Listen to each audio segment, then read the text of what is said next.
ተወዳጁ አርቲስት ነጻነት ወርቅነህ ከሳሚ ፍሬም ጋር የነበረውን ቆይታ እንመልከት። ካላንደር በአመት ይቀየራል፣ የኛ ፍሬም ጭራሽ ያብባል። ሰማይ ጉም ደመና ከዋክብት ጨረቃ በቀን በምሽት በሳሚ ፍሬም ብንታይ ብለው ይጓጓሉ። መስታወታችን እንደ እናት አይን ሐቁን ነው። ሳቁበት ቅብጠታችን ሳናዛንፍ ያሳያል። ሳሚ ፍሬም መስታወትና ስዕል ለቤተ እምነቶች በተፈለገው ወርድና ቁመት ከሀገር ውስጥ እስከ ዓለም አቀፍ ልከናል፣ ተደንቀናል።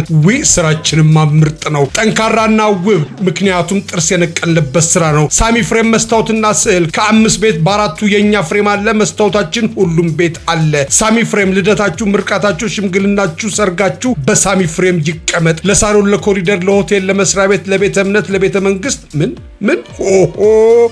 ሳሚ ፍሬም መስታወትና ስዕል ቁጥር 1 ፒያሳ ኤኔርኮ ፊት ለፊት፣ ቁጥር 2 ጉርድ ሾላ ሴንቸሪ ሞልን 150 ሜትር አልፈው ፍሬሽ ኮርነር አንደኛ ፎቅ። ሳሚ ፍሬም መስታወትና ስዕል። ሳሚ ፍሬም